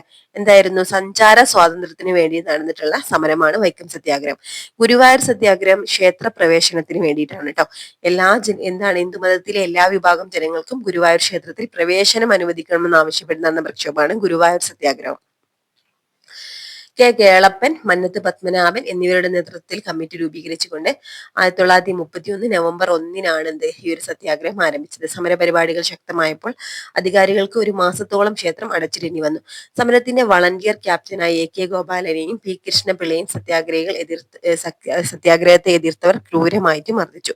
കെ കേളപ്പൻ ക്ഷേത്രത്തിന് മുന്നിൽ മരണം വരെ ഉപവാസം തുടങ്ങിയതോടെ അനേകം ആളുകളാണ് ഇതിന് പിന്തുണയുമായി നാനാദേശങ്ങളിൽ നിന്നെത്തിയത്. ഒടുവിൽ ഗാന്ധിജിയുടെ നിർദ്ദേശപ്രകാരമാണ് ഉപവാസം അവസാനിപ്പിച്ചത്. ക്ഷേത്രപ്രവേശനത്തെ കുറിച്ച് പൊതുജനങ്ങളുടെ അഭിപ്രായം അറിയുവാൻ പൊന്നാനി താലൂക്കിൽ കോൺഗ്രസ് ഒരു ജനഹിത പരിശോധന നടത്തിയപ്പോൾ ഭൂരിപക്ഷം പേരെന്താണ് ഇതിനെ പിന്തുണയ്ക്കുകയാണ് ചെയ്തത്. ഇങ്ങനെ സമസ്ത ഹിന്ദുക്കൾക്കും പ്രവേശനത്തിന് അനുകൂലമായൊരു അന്തരീക്ഷം സൃഷ്ടിക്കുവാൻ ഗുരുവായൂർ സത്യാഗ്രഹത്തിന് കഴിഞ്ഞു. ഗുരുവായൂർ സത്യാഗ്രഹത്തിന്റെ ഡേറ്റ് 1931 നവംബർ 1 കെ കേളപ്പനും മന്നത്ത് പത്മനാഭനുമാണ് നേതൃത്വം കൊടുത്തത്. ആരൊക്കെയാണ്? എ കെ ഗോപാലനെയും പി കൃഷ്ണപിള്ളയാണ് കേട്ടോ സത്യാഗ്രഹത്തെ എതിർത്തവർ മർദ്ദിച്ചത്. ഇനി ആധുനിക കാലത്തെ മഹാത്ഭുതം. 1936 നവംബർ 12-ന് തിരുവിതാംകൂർ ഭരണാധികാരിയായ ചിത്തിര തിരുനാൾ ബാലരാമവർമ്മ ക്ഷേത്രപ്രവേശന വിളംബരം പുറപ്പെടുവിച്ചു. ഇതിലൂടെ തിരുവിതാംകൂറിലെ ക്ഷേത്രങ്ങൾ എല്ലാ വിഭാഗം ഹിന്ദുക്കൾക്കും തുറന്നുകൊടുത്തു. ഗാന്ധിജി വിളംബരത്തെ ആധുനിക കാലത്തെ മഹാത്ഭുതം എന്നാണ് വിശേഷിപ്പിക്കുന്നത്. ക്ഷേത്രപ്രവേശന വിളംബരത്തെയാണ് ഗാന്ധിജി ആധുനിക കാലത്തെ മഹാത്ഭുതം എന്ന് വിശേഷിപ്പിച്ചത് കേട്ടോ. Date 1936 November 12. അടുത്തത് പാലിയം സത്യാഗ്രഹമാണ്. അയിത്തോച്ചാടനത്തിനായി കേരളത്തിൽ നടന്ന മറ്റൊരു സമരമായിരുന്നു പാലിയം സത്യാഗ്രഹം. 1947-48 പാലിയം സത്യാഗ്രഹമാണ് അയിത്തോച്ചാടനത്തിനായി കേരളത്തിൽ നടന്ന മറ്റൊരു സമരം കേട്ടോ. കാലഘട്ടം 47-48 കൊച്ചിയിലെ ചേന്നമംഗലത്തെ പാലിയത്തച്ഛന്റെ വസതിക്ക് മുന്നിലുള്ള റോഡിലൂടെ നടന്നു പോകാൻ അരികുവൽക്കരിക്കപ്പെട്ടിരുന്നു. അതായത് താഴ്ന്ന ജാതിയിൽപ്പെട്ട ആളുകൾക്ക്, ജനവിഭാഗങ്ങൾക്ക് വിലക്കുണ്ടായിരുന്നു. ഈ പ്രശ്നത്തെ ചൊല്ലി രാഷ്ട്രീയ കക്ഷികളും സമുദായ സംഘടനകളും ഒത്തുചേർന്ന് നടത്തിയ സമരമാണ് പാലിയം സത്യാഗ്രഹം. സി കേശവൻ ഉൾപ്പെടെയുള്ള നേതൃത്വം നൽകിയ സത്യാഗ്രഹത്തെ നേരിടാൻ സർക്കാർ അറസ്റ്റും മർദ്ദനമുറകൾ പ്രയോഗിച്ചു. 1948 കൊച്ചിയിലെ മുഴുവൻ ക്ഷേത്രങ്ങളും ജാതിഭേദമന്യേ എല്ലാവർക്കുമായി തുറന്നു കൊടുക്കപ്പെട്ടതോടെ പാലിയം റോഡിലൂടെ സഞ്ചരിക്കുന്നതിനുള്ള നിയന്ത്രണം ഇല്ലാതായി. പാലിയം സത്യാഗ്രഹം കൊച്ചിയിലാണ് നടന്നത് കേട്ടോ. 47-48 ഇനി എന്തൊക്കെ പറഞ്ഞിട്ടുള്ളത്? പൗരാവകാശങ്ങൾ വേണ്ടി നടന്ന സമരം. മേൽമുണ്ട് സമരം വസ്ത്രധാരണ വിലക്കിനെതിരാണ് അല്ലെ. വൈക്കം സത്യാഗ്രഹം സഞ്ചാര സ്വാതന്ത്ര്യത്തിനാണെന്ന് നമ്മൾ പറഞ്ഞു. സഞ്ചാര സ്വാതന്ത്ര്യത്തിനാണ്. ഗുരുവായൂർ സത്യാഗ്രഹം ക്ഷേത്രപ്രവേശനത്തിന്. എന്നാൽ എന്താണ്, പാലിയം സത്യാഗ്രഹവും സഞ്ചാര സ്വാതന്ത്ര്യത്തിനായിരുന്നു അല്ലെ. ഓക്കെ, അടുത്ത ഹെഡിങ് ആണ് ദേശീയ ബോധത്തിന്റെ സമരജ്വാല. ഇവിടെ വരിക വരിക സാഹചര്യം എന്നുള്ള ഒരു ഗാനം കൊടുത്തിട്ടുണ്ട് കേട്ടോ. 1930 ഉപ്പ് സത്യാഗ്രഹത്തിന്റെ ഭാഗമായി നടന്ന ജാഥയിൽ ആലപിക്കാൻ അംഷി നാരായണ പിള്ള എഴുതിയ വരികളാണിവ. വരിക വരിക സാഹചര്യം എന്ന് എഴുതിയത് ഈ ഒരു ഈ വരികൾ എഴുതിയിട്ടുള്ള ആരാണ്? അംഷി നാരായണ പിള്ള ആണ് കേട്ടോ. സത്യാഗ്രഹത്തിന്റെ രീതികൾ എന്താണെന്ന് ഈ വരികളിൽ നിന്ന് നമുക്ക് കണ്ടെത്താമോ എന്നൊക്കെ ചോദിച്ചിട്ടുണ്ട്. സത്യാഗ്രഹികൾ ഗാനം ആലപിച്ച് മുദ്രാവാക്യം മുഴക്കിയും പയ്യന്നൂർ കടപ്പുറത്തേക്ക് ജാഥയായി നീങ്ങി. വൈനീള ആയിരക്കണക്കിന് ജനങ്ങൾ അവർക്ക് സ്വീകരണം നൽകി. കേരളത്തിൽ ദേശീയ പ്രസ്ഥാനം എത്രമാത്രം ഊർജ്ജസ്വലമായിരുന്നു എന്ന് ഇതിൽ നിന്ന് മനസ്സിലാക്കാം. കേരളത്തിൽ ദേശീയ പ്രസ്ഥാനത്തിന്റെ വളർച്ച മലബാറിലും കൊച്ചിയിലും തിരുവിതാംകൂറിലും എങ്ങനെയായിരുന്നു നമുക്ക് പരിശോധിക്കാം. അതിനു മുമ്പായിട്ട് എന്താണ്, കേരളത്തിലേതുപോലെ തന്നെ ദേശീയ തലത്തിലും കോൺഗ്രസിന് ശ്രദ്ധേയമായ മലയാളി സാന്നിധ്യം ഉണ്ടായിരുന്നു. സി ശങ്കരൻ നായരും ബാരിസ്റ്റർ ജി.പി. പിള്ളയും ആയിരുന്നു ഇവരിൽ പ്രധാനപ്പെട്ടവർ. അപ്പൊ എന്തായിരുന്നു പറഞ്ഞിട്ടുള്ളത്? നമ്മുടെ എന്താണ്, ഇന്ത്യൻ നാഷണൽ കോൺഗ്രസിൽ അംഗമായിരുന്ന മലയാളികളാണ് ബാരിസ്റ്റർ ജി.പി. പിള്ളയും സി ശങ്കരൻ നായരും. ഇനി കേരളത്തിൽ എന്താണ് ഇവിടെ നമ്മൾ നോക്കാനുള്ള എന്താണ്, കേരളത്തിൽ ദേശീയ പ്രസ്ഥാനത്തിന്റെ വളർച്ച മലബാറിലും കൊച്ചിയിലും തിരുവിതാംകൂറിലും എങ്ങനെയായിരുന്നു കേട്ടോ. ആദ്യം മലബാറിലത്തെ നോക്കാം. കേരളത്തിലെ ഇതര പ്രദേശങ്ങളെ അപേക്ഷിച്ച് മലബാറിൽ ദേശീയ പ്രസ്ഥാനം കൂടുതൽ കരുത്തുറ്റതായിരുന്നു. മലബാർ ജില്ലാ കോൺഗ്രസ് കമ്മിറ്റിയുടെ രൂപീകരണവും ഹോം റൂൾ ലീഗിന്റെ പ്രവർത്തനങ്ങളും ദേശീയ പ്രസ്ഥാനത്തെ ചലിപ്പിച്ചു. ഖിലാഫത്ത് നിസ്സഹകരണ പ്രസ്ഥാനങ്ങൾ വലിയ പിന്തുണയാണ് മലബാറിൽ എങ്ങും ലഭിച്ചത്. സമരത്തിന്റെ ഭാഗമായി ജനങ്ങൾ വിദേശ നിർമ്മിത വസ്തുക്കളും കോടതികൾ, വിദ്യാലയങ്ങളും മുതലായവ സർക്കാർ സ്ഥാപനങ്ങളും ബഹിഷ്കരിച്ചു. സമരത്തിന് സ്ത്രീകളുടെയും വിദ്യാർത്ഥികളുടെയും മികച്ച പങ്കാളിത്തം ഉണ്ടായിരുന്നു. C Kunhirama Menon, K Kelappan, U Gopalamenon, K P Kesavamenon, Muhammad Abdurahman Sahib, E Moidu Moulavi, Moyyarath Sankaran തുടങ്ങിയവരായിരുന്നു പ്രധാന നേതാക്കൾ. നിയമലംഘന പ്രസ്ഥാനത്തിന്റെ ഭാഗമായി ഗാന്ധിജിയുടെ നേതൃത്വത്തിൽ അഖിലേന്ത്യാ തലത്തിൽ ഉപ്പ് സത്യാഗ്രഹം നടന്നപ്പോൾ അതിന്റെ അലയൊലികൾ കേരളത്തിലും ഉണ്ടായി. കേരളത്തിലെ ഉപ്പ് സത്യാഗ്രഹത്തിന് കേന്ദ്രം മലബാറിലെ പയ്യന്നൂർ ആയിരുന്നു. അപ്പൊ കേരളത്തിലെ ഉപ്പ് സത്യാഗ്രഹത്തിന്റെ കേന്ദ്രം മലബാറിലെ പയ്യന്നൂരാണ് കേട്ടോ. കെ കേളപ്പനാണ് സത്യാഗ്രഹം നയിച്ചത്. കേരളത്തിലെ നാനാഭാഗങ്ങളിൽ നിന്നും സത്യാഗ്രഹികൾ പയ്യന്നൂരിലെ കടപ്പുറത്തേക്ക് എത്തിച്ചേരുകയും അതിൽ പങ്കാളികളാവുകയും ചെയ്തു. കൂടാതെ മുഹമ്മദ് അബ്ദുറഹ്മാന്റെ നേതൃത്വത്തിൽ സത്യാഗ്രഹികൾ കോഴിക്കോട് കടപ്പുറത്തും നിയമം ലംഘിച്ച് ഉപ്പുണ്ടാക്കി. അപ്പൊ കോഴിക്കോട് ഉപ്പ് സത്യാഗ്രഹത്തിന് നേതൃത്വം കൊടുത്തത് ആരാ? മുഹമ്മദ് അബ്ദുറഹ്മാൻ സാഹിബാണ് കേട്ടോ. പയ്യന്നൂര് കെ കേളപ്പനുമാണ്. അവിടെ തടിച്ചുകൂടിയ ജനങ്ങൾക്ക് പോലീസുകാരുടെ ക്രൂരമർദ്ദനം ഏൽക്കേണ്ടി വന്നു. വിദേശ വസ്ത്ര ബഹിഷ്കരണവും മദ്യഷാപ്പ് പിക്കറ്റിങ്ങും ഖാദി പ്രചരണവും സമരത്തിന്റെ ഭാഗമായി നടന്നു. അടുത്തത് ഗാന്ധിജി കേരളത്തിൽ നിന്നാണ്. 1920 ഗാന്ധിജിയും മൗലാന ഷൗക്കത്ത് അലിയും നിസ്സഹകരണ ഖിലാഫത്ത് സമരത്തിന്റെ പ്രചരണാർത്ഥം കോഴിക്കോടെത്തി. ഗാന്ധിജിയുടെ ആദ്യ കേരള സന്ദർശനമായിരുന്നു ഇത്. ഇന്ത്യക്കാർ വ്യത്യസ്ത മതസ്ഥരെങ്കിലും നമ്മുടെ മാതൃഭൂമിയുടെ സന്തതികളാണെന്നും നമ്മുടെ സുഖദുഃഖങ്ങൾ ഒന്നാണെന്നും പ്രശ്നങ്ങൾ ഒന്നാണെന്നും നേതാക്കൾ ഉത്ബോധിപ്പിച്ചപ്പോൾ അത്യാവശ്യത്തോടെയാണ് ജനങ്ങൾ അത് സ്വീകരിച്ചത്. ഇവിടെ നമുക്ക് പഠിക്കാനുള്ള പോയിന്റ് 1920 ഗാന്ധിജിയും മൗലാന ഷൗക്കത്ത് അലിയും നിസ്സഹകരണ ഖിലാഫത്ത് സമരത്തിന്റെ പ്രചരണാർത്ഥം കോഴിക്കോട് എത്തിയിട്ടുള്ളത് കേട്ടോ. ആദ്യമായിട്ട് 1920 ഗാന്ധിജി കോഴിക്കോട് എത്തുന്നത്. മലബാർ കലാപം. മലബാറിലെ ബ്രിട്ടീഷ് വിരുദ്ധ ജന്മിവിരുദ്ധ പ്രക്ഷോഭമായിരുന്നു മലബാർ കലാപം. നിസ്സഹകരണ ഖിലാഫത്ത് സമരത്തോടൊപ്പം നേരത്തെ തന്നെ മലബാറിൽ സജീവമായിരുന്ന കുടിയാൻ പ്രസ്ഥാനവും ചേർന്നപ്പോൾ അത് മലബാർ കലാപമായി പരിണമിച്ചു. 1921 ഏറനാട്, വള്ളുവനാട്, പൊന്നാനി താലൂക്കുകളിലാണ് കലാപം വ്യാപിച്ചത്. ജന്മിമാരും ഗവൺമെന്റ് ഉദ്യോഗസ്ഥരും കലാപത്തിൽ ഏർപ്പെട്ട കർഷകരും ഉൾപ്പെടെ നിരവധി പേർക്ക് ജീവഹാനി സംഭവിച്ചു. മലബാർ സ്പെഷ്യൽ പോലീസിനെയും പട്ടാളത്തെയും ഉപയോഗിച്ച് ബ്രിട്ടീഷ് ഗവൺമെന്റ് കലാപം അടിച്ചമർത്തി. മലബാർ കലാപത്തിന് നേതൃത്വം നൽകിയവരിൽ പ്രമുഖരായിരുന്നു ആലി മുസ്ലിയാർ, വാര്യൻ കുന്നത്ത് കുഞ്ഞഹമ്മദ് ഹാജി, MP നാരായണ മേനോൻ എന്നിവർ. വാഗൺ കോട്ടക്കല പറ്റി കൊടുത്തിട്ടുണ്ട് കേട്ടോ. മലബാർ കാലത്തുണ്ടായ ദാരുണ സംഭവമാണിത്. ബ്രിട്ടീഷ് പോലീസ് ഓഫീസർ ഹിച്ച് കോക്കിന്റെ മേൽനോട്ടത്തിൽ 100ഓളം തടവുകാരെ തിരൂരിൽ നിന്ന് മലബാറിന് പുറത്തുള്ള ജയിലിലേക്ക് കൊണ്ടുപോകാൻ കാറ്റും വെളിച്ചവും കിടക്കാതെ ചരക്കു തീവണ്ടിയിൽ കയറ്റി.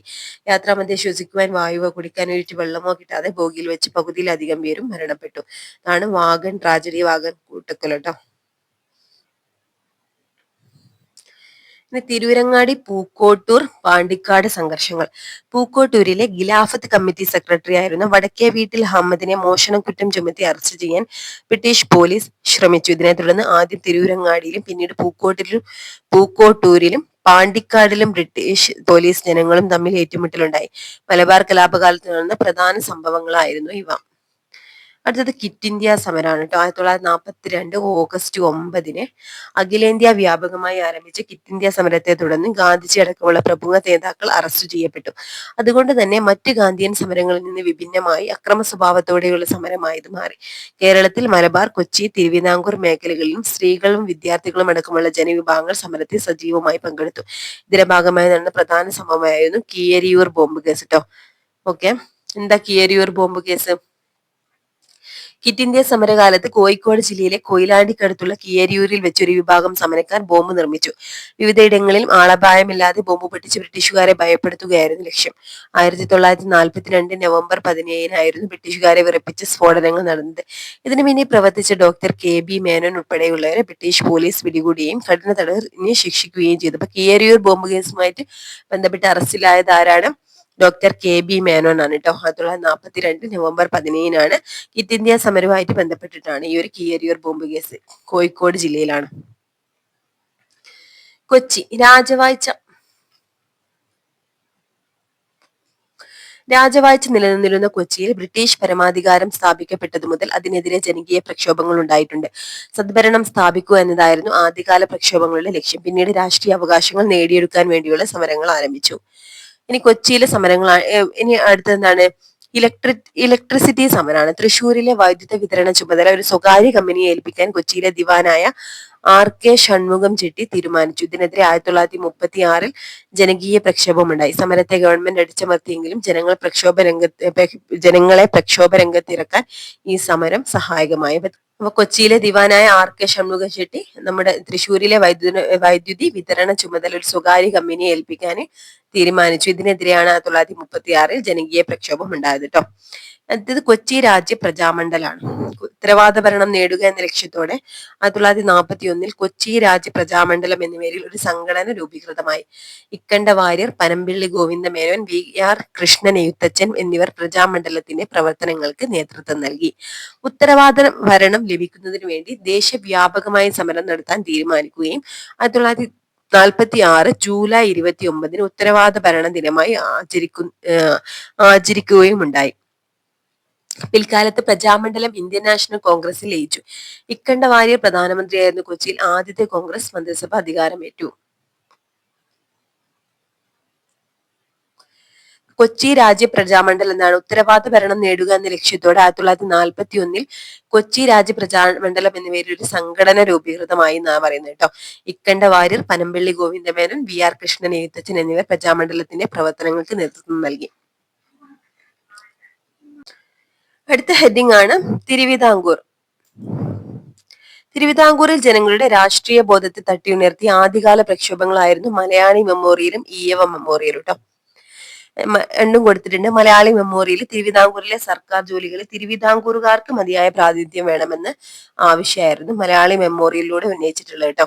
വർഷം 1791 ജനുവരി 1 മലയാളി മെമ്മോറിയൽ സമർപ്പിച്ചത്. അപ്പൊ ഈ ഒരു ആവശ്യം ഉന്നയിച്ച് ജനങ്ങൾ ഒപ്പിട്ട നിവേദനം മഹാരാജാവിന് സമർപ്പിച്ചു. നേതൃത്വം കൊടുത്തത് GP പിള്ള ആണ് കേട്ടോ. മലയാളി മെമ്മോറിയലിന് നേതൃത്വം കൊടുത്തത് GP പിള്ള ആണ്. 1791 ജനുവരി 1 ഇനി ഈയവ മെമ്മോറിയൽ എന്താണ്? സർക്കാർ സർവീസിൽ ഈയവ സമുദായത്തിന് മതിയായ പ്രാതിനിധ്യം നൽകണമെന്ന ആവശ്യമാണ് ഈയവ മെമ്മോറിയലിലൂടെ ഉന്നയിച്ചത്. 1796 സെപ്റ്റംബർ 3 കേട്ടോ. 91 മലയാളി മെമ്മോറിയൽ, 91 ജനുവരി 1, 96 സെപ്റ്റംബർ 3 ഈ ഒരു ഈയവ മെമ്മോറിയൽ സമർപ്പിച്ചത് കേട്ടോ. ആർക്കാണ്? മഹാരാജാവിനാണ് സമർപ്പിച്ചത്. നേതൃത്വം കൊടുത്തത് ഡോക്ടർ P പൽപ്പു ആണ് കേട്ടോ. മലയാളി മെമ്മോറിയൽ GP പിള്ളയാണ് നേതൃത്വം കൊടുത്തത്. Ezhava memorial doctor P Palpu. Important ആണ്. നിവർത്തനം. സിവിൽ നിയമലംഘനത്തിൽ നിന്നും നിസ്സഹകരണത്തിൽ നിന്നും വേർതിരിച്ചു കാണിക്കാനാണ് പ്രക്ഷോഭത്തെ നിവർത്തനം എന്ന് വിശേഷിപ്പിച്ചത്. ഈ പേര് നൽകിയത് IC ചാക്കോ എന്ന ഭാഷാ പണ്ഡിതനാണ് കേട്ടോ. അപ്പൊ നിവർത്തനം എന്ന പേര് നൽകിയത് എന്താ? IC ചാക്കോ എന്ന ഭാഷാ പണ്ഡിതനാണ്. നിവർത്തന പ്രക്ഷോഭം. തിരുവിതാംകൂറിൽ നടന്ന ശക്തമായ ഒരു രാഷ്ട്രീയ പ്രക്ഷോഭമായിരുന്നു 1932 നിവർത്തന പ്രക്ഷോഭം. ക്രിസ്ത്യൻ, മുസ്ലിം, ഈയവ വിഭാഗക്കാർ രാഷ്ട്രീയ സമിതി രൂപീകരിച്ച് സംയുക്തമായാണ് പ്രക്ഷോഭം നയിച്ചത്. സർക്കാർ ഉദ്യോഗങ്ങളിലും നിയമസഭയിലും ജനസംഖ്യാനുപാതികമായി സംവരണം വേണമെന്നതായിരുന്നു ആവശ്യം. C Kesavan, NV Joseph, PK Kunhi എന്നിവർ പ്രക്ഷോഭത്തിന് നേതൃത്വം നൽകി.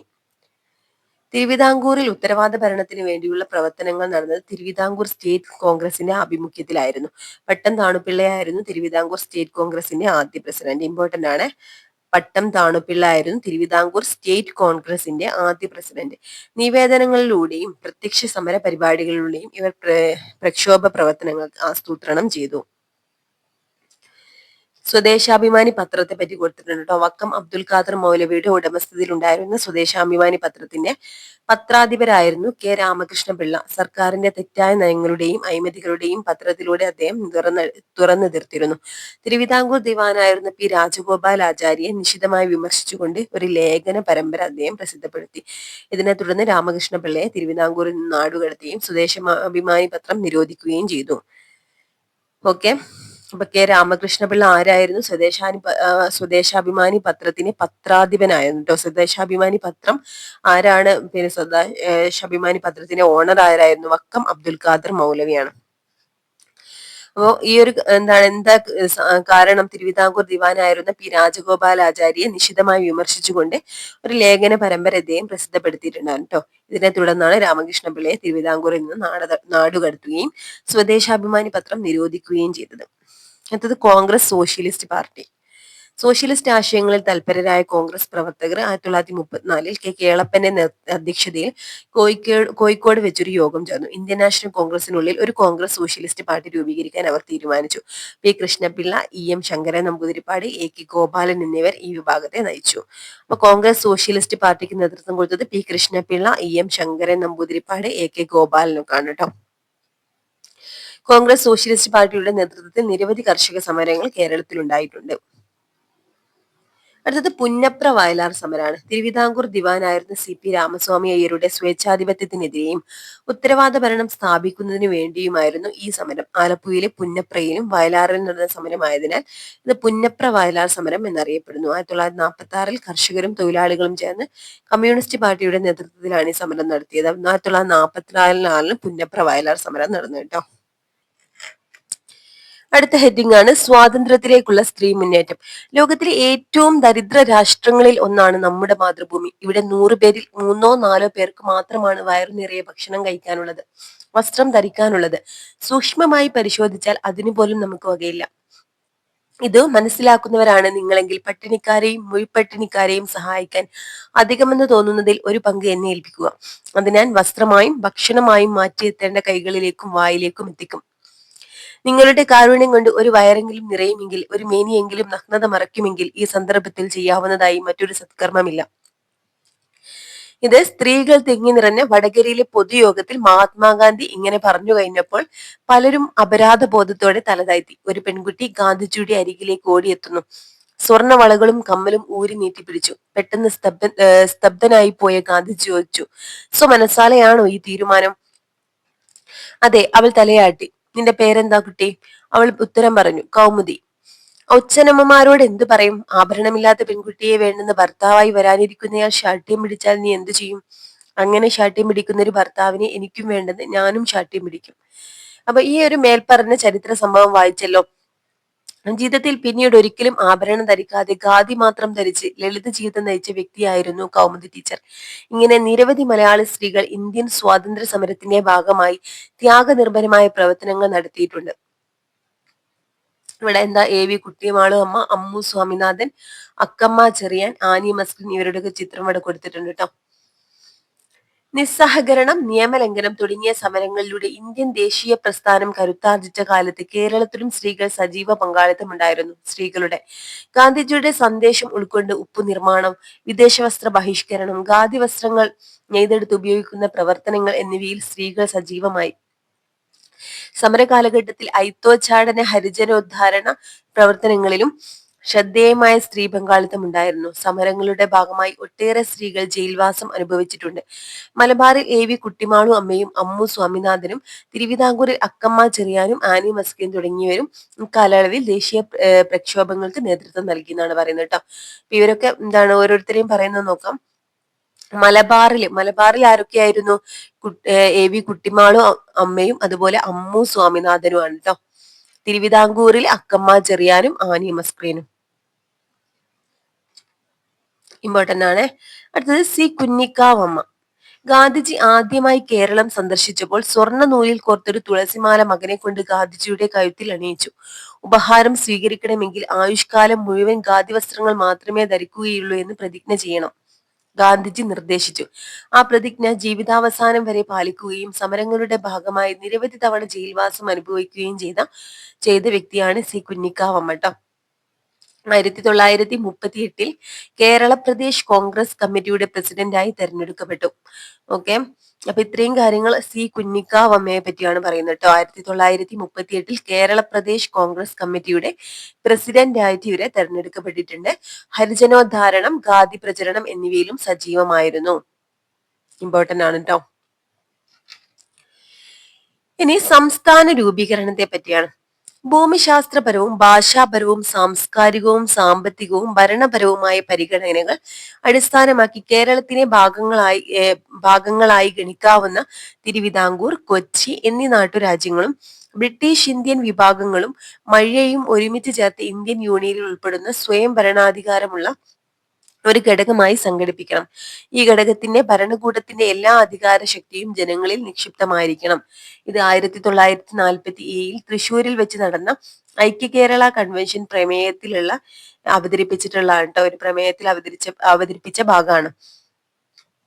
അപ്പൊ ഇതിവിടെ എന്താ പറയുന്നത്? സംസ്ഥാനം, അതായത് കേരളം എന്നൊരു സംസ്ഥാന രൂപീകരണത്തെ പറ്റിയാണ് ഈ ഒരു ആവശ്യം ഉന്നയിച്ചത് കേട്ടോ. അപ്പൊ മുകളിൽ കൊടുത്ത പ്രമേയത്തിന്റെ ആവശ്യങ്ങൾ വായിച്ചല്ലോ.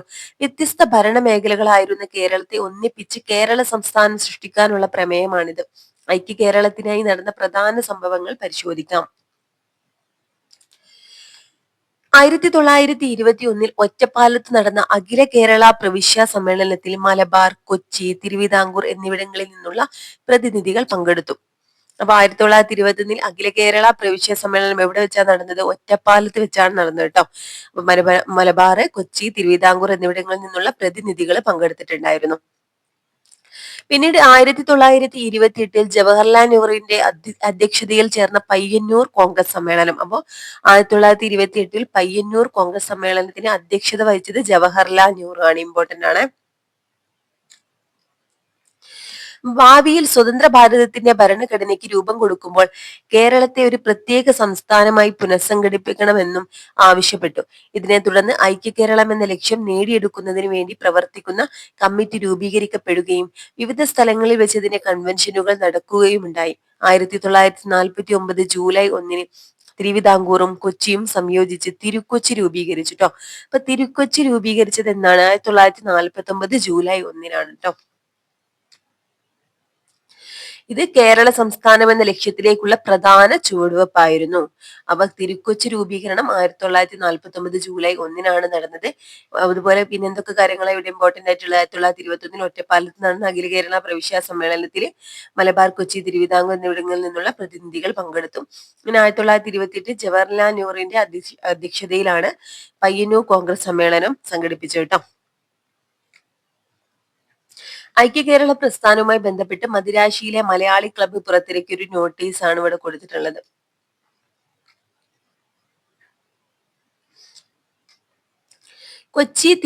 ഇതെന്താണ് കൊതിക്കല്ല്. കൊച്ചി തിരുവിതാംകൂർ നാട്ടുരാജ്യങ്ങളുടെ അതിർത്തിയിൽ സ്ഥാപിക്കപ്പെട്ടിരുന്ന കല്ലുകളാണ് കൊതിക്കല്ല് എന്നറിയപ്പെടുന്നത് കേട്ടോ. കോ എന്നത് കൊച്ചിയും തി എന്നത് തിരുവിതാംകൂറിനെയും സൂചിപ്പിക്കുന്നു.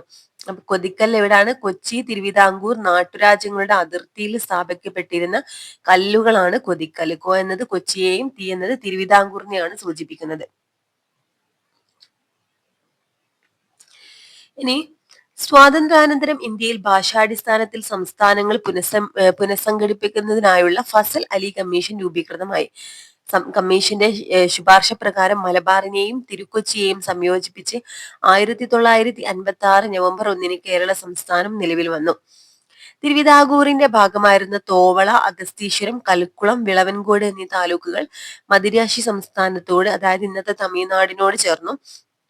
തെക്കൻ കർണാടകത്തിന്റെ ഭാഗമായിരുന്ന കാസർഗോഡ് താലൂക്ക് ഒക്കെ കേരളത്തോട് കൂട്ടിച്ചേർക്കപ്പെട്ടു. ഇവിടെ ഇമ്പോർട്ടന്റ് ആയിട്ടുള്ള കാര്യങ്ങൾ എന്തൊക്കെയാണ് അവിടെ പറഞ്ഞത്? തിരുവിതാംകൂറിന്റെ ഭാഗമായിരുന്ന ഈ 4 സ്ഥലങ്ങൾ തോവള, അഗസ്തീശ്വരം, കലുക്കുളം, വിളവൻകോട്, ഈ പ്രദേശങ്ങളൊക്കെ എന്താണ്, ഈ താലൂക്കുകളൊക്കെ നമ്മുടെ ഇന്നത്തെ തമിഴ്നാടിനോട് കൂട്ടിച്ചേർത്തു. പിന്നെന്താ നടന്നത്? കർണാടകത്തിന്റെ ഭാഗമായിരുന്ന കാസർഗോഡ് താലൂക്ക് എന്താണ്, കേരളത്തോട് കൂട്ടിച്ചേർക്കപ്പെട്ടു. ഇത് ഇമ്പോർട്ടന്റ് ആണ് കേട്ടോ. 1957 ഫെബ്രുവരി, മാർച്ച് മാസങ്ങളിൽ പൊതു തിരഞ്ഞെടുപ്പ് നടക്കുകയും ഏപ്രിൽ 5-ന് EMS നമ്പൂതിരിപ്പാടിന്റെ നേതൃത്വത്തിലുള്ള ആദ്യ മന്ത്രിസഭ കേരളത്തിൽ അധികാരമേൽക്കുകയും ചെയ്തു. അപ്പൊ എന്നാണ് ആദ്യ തെരഞ്ഞെടുപ്പ് നടന്നത്? നമ്മുടെ കേരളത്തിൽ 1957 ഫെബ്രുവരി, മാർച്ച് മാസങ്ങളിലാണ് കേട്ടോ. 56 നവംബർ 1-നാണ് സംസ്ഥാനം രൂപീകൃതമായത്. അടുത്ത വർഷം 1957 ഫെബ്രുവരി, മാർച്ചിലാണ് പൊതു തിരഞ്ഞെടുപ്പ് നടക്കുന്നത് കേട്ടോ. പിന്നീട് ഏപ്രിൽ 5-ന് EMS നമ്പൂതിരിപ്പാടിന്റെ നേതൃത്വത്തിലുള്ള ഒരു ആദ്യ മന്ത്രിസഭ കേരളത്തിൽ അധികാരമേൽക്കുകയും ചെയ്തു. ഓക്കെ, അപ്പൊ ഇത്രയാണ് നമ്മുടെ ഈ ഒരു ചാപ്റ്റർ. ഒരുപാട് കാര്യങ്ങൾ നമുക്ക് പഠിക്കാനുള്ള ഒരുപാട് പോയിന്റ്സ് ഉള്ള ഒരു ചാപ്റ്റർ ആണ്. അതുകൊണ്ട് തന്നെ എന്താണ്, ഓരോ പോയിന്റ്സും അറിയാത്ത കാര്യങ്ങളൊക്കെ നോട്ട് ചെയ്ത് തന്നെ പഠിക്കട്ടോ. ഓക്കെ, അതുപോലെ നമ്മുടെ ടെലഗ്രാമിൽ ജോയിൻ ചെയ്യാത്തവർ ഉടൻ തന്നെ ജോയിൻ ചെയ്യണേ. ലിങ്ക് ഞാൻ ഡിസ്ക്രിപ്ഷൻ ബോക്സ് കൊടുക്കാം. അതുപോലെ ആരെങ്കിലും സബ്സ്ക്രൈബ് ചെയ്യാതെ കാണുന്നുണ്ടെങ്കിൽ ഒന്ന് സബ്സ്ക്രൈബ് ചെയ്ത് സപ്പോർട്ട് ചെയ്യണം കേട്ടോ. അതുപോലെ ഈ ഒരു ക്ലാസ് നിങ്ങൾക്ക് യൂസ്ഫുൾ ആയി തോന്നുകയാണെങ്കിൽ ഒന്ന് ലൈക്ക് ചെയ്യണേ. നിങ്ങളുടെ ക്ലാസ്സിനെ കുറിച്ചുള്ള അഭിപ്രായങ്ങളും കമന്റ് ചെയ്യണം കേട്ടോ. Okay friends, thank you.